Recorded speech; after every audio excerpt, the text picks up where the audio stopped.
A paz do nosso Salvador Yahushua é o Mashiach. Aqui quem está falando mais uma vez é o irmão André do canal As Duas Casas de Israel Oficial. Como já dizia o mestre, quem tem ouvido para ouvir, que ouça. Irmãos, nesse domingo tão maravilhoso, hoje eu quero falar a respeito de um assunto concernente a Cristo, a ungido, que poucos falam dentro do sistema religioso. Nós não vê a maioria falar isso. Eu vou estar lendo aqui um versículo que se encontra aqui em Mateus capítulo 15, somente o versículo de número 24. Diz assim: e ele respondendo disse: eu não fui enviado senão as ovelhas perdidas da casa de Israel. Ora, a gente que lê um pouco mais, sabemos aqui que o assunto aqui é a mulher cananeia e sua filha. A mulher cananeia e sua filha. A pergunta é: por que Jesus disse: eu não fui enviado senão as ovelhas perdidas da casa de Israel? A maioria dos preletores, pastores, não fala disso. A pergunta é: por quê? Será que eles têm medo que o povo descubra a verdade? E a partir do momento que o povo descubra a verdade, o povo vai se afastar de tantos rituais que não tem nada a ver com a sã doutrina ou com a palavra do Criador? Será que eles têm medo disso? Será que eles têm medo de descobrir,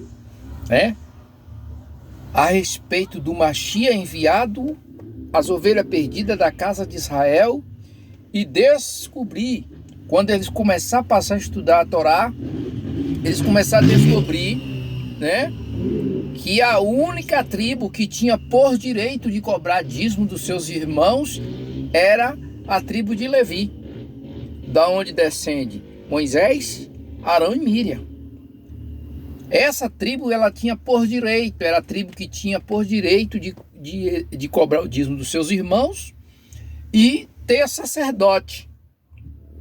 Agora, por que eles têm medo que as pessoas descubram essas coisas? Porque, irmão, quando você descobre a respeito dessas ovelhas perdidas da casa de Israel e descobre o sacrifício do Mashiach no Calvário e descobre, a importância que tem nós ser santuário do Criador ambulante, aí as pessoas perdem muita regalia. Dá uma pinceladazinha aqui, uma introdução para a gente compreender. Quando o Criador levantou Israel, observe que lá em Êxodo capítulo 19, o próprio Criador fala para Moisés, fala aos filhos de Israel, que se o povo ouvisse a voz dele, obedecesse os mandamentos e o preceito do Senhor, ele seria um reino de sacerdotes sobre a face da terra. Observe que lá em 1 Rei, em Êxodo 19, observe claramente que ele está falando de todo Israel. Êxodo 19, versículo 3, observe que ele assim falará a casa de Israel. Aqui não tinha divisão dos filhos ou das tribos, não tinha divisão. Aqui ainda não tem o primeiro rei, o segundo rei e o terceiro rei ainda não tem. Então o próprio Criador diz a Moisés, no Monte Sinai, que era para dizer: assim falará a casa de Jacó, a casa de Jacó. Quando diz casa de Jacó, engloba todo Israel. Quando diz casa de Jacó, Judá está no meio, Benjamim está no meio, Dan, Isacar, Zebulon, entendeu? Ruben, Simeão, Levi, José, entendeu? Tá tudo no meio. Mas mais tarde isso vai mudar. Mais tarde isso vai mudar. Por quê? Porque era para todo Israel ou toda a casa de Jacó ser esse reino de sacerdote. Está aqui no versículo 6. Observe. E vós me serei um reino sacerdotal e um povo separado. Essas são as palavras que falou o Senhor, que falará aos filhos de Israel. Aos filhos de Israel. Quer dizer, dentre o povo da terra, ele seria uma propriedade peculiar de quem? Do Criador. O que é que acontece? Em Êxodo 20 vem os 10 mandamentos. Os 10 mandamentos. Em Êxodo 32, eles quebram o mandamento e Moisés quebra as tábuas da lei que recebeu do Criador no monte. Em Êxodo 34, o Criador não muda o que escreveu nas primeiras tábuas, irmão. O Criador pede para Moisés lavrar 2 tábuas e escreve nas 2 tábuas que Moisés lavrou as mesmas palavras ou os mesmos 10 mandamentos.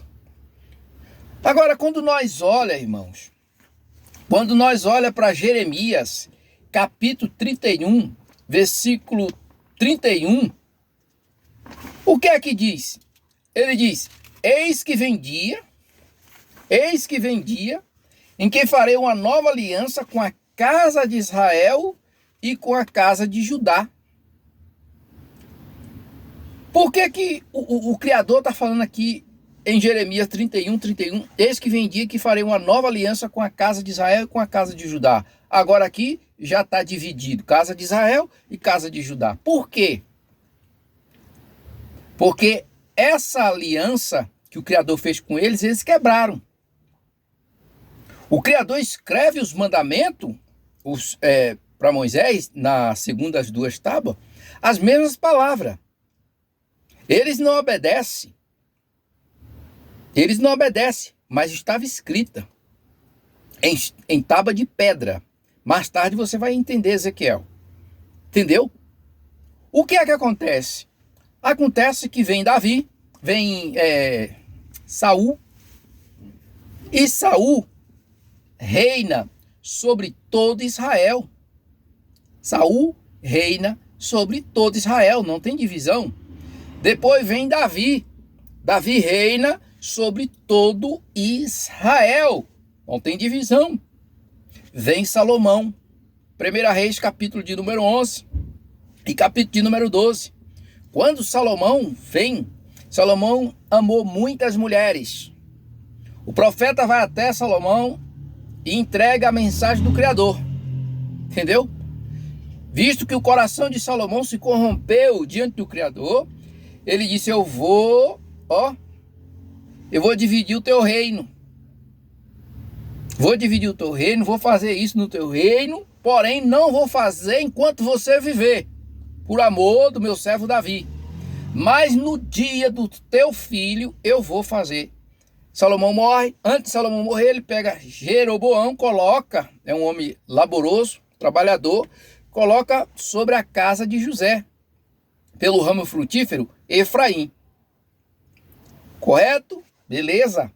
Aí vem, Salomão morre, vem o seu filho. O seu filho vem, toma conselho, o povo está sofrendo ali sofria na mão de Salomão, os tributos. O filho de Salomão tem um conselho maligno, e ele diz, meu pai colocou um jugo tal, eu vou colocar jugo de ferro sobre vocês. E aí acontece o quê? Acontece a ruptura das 10 tribos com Judá. E a Bíblia nos diz que o próprio povo queria restaurar o reino, ao filho de Salomão. E o próprio Criador, usando o profeta que tinha dado 10 pedaços de pano, né, rasgou os 10 pedaços de pano, disse: eu vou te dar 10 tribos de Israel para Jeroboão. Aí o que é que acontece? Acontece que o profeta vai até ele e diz assim: não guerrei contra seus irmãos, porque eu fiz essa obra. Quer dizer, o próprio Criador dizendo: eu fiz essa obra. E no decorrer dos anos, o que é que acontece? Acontece que a casa de Israel, uma capital Samaria, tem Jeroboão. Lembra do leão que come o profeta que veio entregar a mensagem sobre o altar, sobre isso? É onde? É no reino do norte, que se corrompeu, buscou a idolatria. Entendeu? Buscou a idolatria. Jeroboão fez pecar Israel, levando o povo a sacrificar a ídolos. O Criador está virado com Jeroboão. E daí vem ele se corrompendo, o reino do norte se corrompendo. Mas o reino do sul ficou firme, que era Judá e Benjamim. Então ali foi dividido. O que é que acontece, irmãos? Acontece que, quando nós lemos Jeremias 31, observe que diz: eis que vem dia, diz o Senhor, em que farei uma nova aliança com a casa de Israel e com a casa de Judá. Eu pergunto aqui, tem dentro daqui a aliança com o gentil? A aliança aqui com os evangélicos, com os católicos? Não. Há uma aliança com a casa de Israel e com a casa de Judá. A gente tem que entender como é que nós, gentil, fizemos parte dessa aliança. Como é que nós, gentil, fomos, vamos dizer assim, inseridos, né, dentro desta aliança que o Criador fez. Por quê? Porque quando nós olhamos para Ezequiel, o próprio Ezequiel fala a respeito do coração de pedra do povo, e que o Criador ia dar um coração de quê? De carne, para que eles pudessem ver, né? Para que eles pudessem ver e ouvir a palavra do Criador e se converter. Tirarei o coração de pedra e colocarei um coração de carne. Quando você olha para essas mensagens, você vai compreender porque é que o Mashiach diz: eu não fui enviado senão as ovelhas perdidas da casa de Israel. Porque quando nós olhamos para Jeremias 31, verso 32 em diante, diz: não conforme o concerto que fiz com seus pais no dia que tomei pela mão para tirar da terra do Egito, porque eles invalidaram o meu concerto, ou a minha aliança, apesar de eu haver desposado, diz o Senhor. Então, qual é a aliança, Criador, que o Senhor fará com esse povo? Qual é a aliança? Ele diz: mas essa é a aliança ou o concerto que farei com a casa de Israel depois daqueles dias, diz o Senhor. Porei a minha lei no seu interior. Opa! Pegou? Porei a minha lei no seu interior e escreverei em seu coração, e eu serei o seu Deus, e eles serão o meu povo. Está aqui. Os 10 mandamentos que era colocado em tábua de pedra, Ezequiel diz que vai tirar, né? Vai tirar o coração, vai tirar do coração de pedra e colocar no coração de carne. Agora o Criador está dizendo que vai pegar os 10 mandamentos, e vai colocar onde? No nosso coração, dentro de nós, dentro. E não ensinará alguém mais o seu próximo, nem alguém ao seu irmão, dizendo: conhecer o Senhor, porque todos me conhecerão, desde o mais pequeno deles até o maior, diz o Senhor, porque lhe perdoarei a sua maldade e nunca mais me lembrarei dos seus pecados. Tá vendo? Esses 10 mandamentos que estavam em tábua de pedra, agora passa para estar dentro de nós através do Espírito do Criador. Agora a gente tem que entender como é que nós faz parte dessa aliança. Por quê? Porque quando o Criador tira Israel do Egito, não veio só o povo de Jacó, veio estrangeiro que estava lá, veio egípcios que se converteram. Lembra do que é que Ruth diz a Noemi? Ruth diz: ó, teu Deus é o meu Deus, teu povo é o meu povo, somente aonde você pousar, eu poso, onde você morrer, eu vou morrer também, na terra que você entrar eu entro, somente a morte vai me separar de você. Por quê? Porque essa lei do Criador, era válida tanto para o natural, Israel, como para o estrangeiro que peregrinava entre vós. Então, segundo o livro de Reis, em 722, as 10 tribos vai ser escravo na Síria. E da Síria, ela entra na diáspora e espalha para o mundo inteiro. Entendeu? E se mistura, essas 10 tribos, ela se mistura com as nações, com os gregos, com todas as nações, ela se mistura e está misturado. Está misturado entre as nações, essas tribos. Só que a tribo de Judá, Jeremias disse que eles iriam ficar na Babilônia 70 anos. Quando Daniel entende isso no capítulo 9, ele vai clamar ao Senhor. O número de anos que falou o Senhor pela boca do profeta Jeremias que o povo de Israel ia ficar lá na Babilônia era 70 anos. 70 anos ficou Judá. Daniel era da tribo de Judá. Misael, Anani e Azaria era da tribo de Judá. Eles foram para a Babilônia, mas regressaram. Eles não perderam o idioma, não perderam a identidade, não perderam a sua intimidade. Mesmo Daniel, na Babilônia, ele orava, ele buscava o Criador, ele intercedia pelo povo de Israel, pelo seu povo. Então, o que é que a gente consegue entender a vinda de Cristo? Nós conseguimos entender a vinda de Cristo desta forma, que quando o próprio Cristo veio, João escreve dizendo, veio para os que era seu. Os seus não receberam. Mas todos quanto recebe, deu-lhe o direito de ser chamado filho do Criador. Veio para os seus. Entendeu? Aí quando nós olhamos para Mateus capítulo 16, verso 13 em diante, você vai compreender, chegando Jesus às portas de Cesareia de Filipe, interrogou seus discípulos, dizendo, quem os homens diz ser o filho do homem? Peraí, aonde é que o Machia está aqui? Em Cesareia de Filipe. Aonde ficava essa Cesareia de Filipe? Ficava a 40 quilômetros da Judéia. Cesareia de Filipe fica no reino do norte. Não fica em Judá. Fica no reino do norte, Cesareia de Filipe.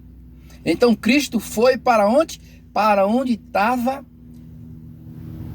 o povo que foi separado de Judá. Foi atrás das ovelhas perdidas. Ah, mas eu não consigo entender essas coisas. Gente, o livro de Éfeso, capítulo 2, do verso 15 em diante, mostra isso. Mostra claramente o livro de Efésios, que Cristo fez e cumpriu essa profecia, tanto na carne como espiritualmente. Olha o que está escrito aqui em Efésios, capítulo de número 2, verso 15 em diante. Diz assim, na sua carne desfez a inimizade, isto é, a lei dos mandamentos que consistia em ordenança, para criar em si mesmo dos dois um novo homem, fazendo a paz. Lembra do Evangelho de João, capítulo 4, que a samaritana, Samaria, ela faz parte, que ela diz, nosso pai Jacó cavou esse poço, e lembra que ela diz, sendo tu judeus, como comunica com mulher samaritana? Porque os judeus não se comunicavam com o samaritano. Lembra da briga lá do filho de Salomão com Jeroboão? O próprio profeta disse, eu fiz essa obra, não guerrei contra os vossos irmãos. Aqui você vê, né? Aí versículo 16, pela cruz, pela estaca, reconciliou ambos com o Criador em um corpo, matando com ela as inimizades. A inimizade quem era? Os judeus. Vindo, evangelizou a paz a vós que estava longe, as 10 tribos, e a cidade de Filipe está dentro do reino do norte, as 10 tribos, né? Samaria está dentro do reino do norte, as 10 tribos, evangelizou a paz aos que estavam longe e aos que estavam perto. Quem estava perto? Judá. Quem estava perto? Judá. Agora, olha o versículo de número 18. Porque por ele quem? O Machia, ambos temos acesso ao Pai em o mesmo Espírito. Assim que já não sois estrangeiro, nem forasteiro, mas concidadão dos santos da família do Criador. Tá vendo? Que coisa maravilhosa é as Escrituras. Então, quando Cristo chega na cidade de Filipe, ele vai falar para quem? Vai falar para as 10 tribos.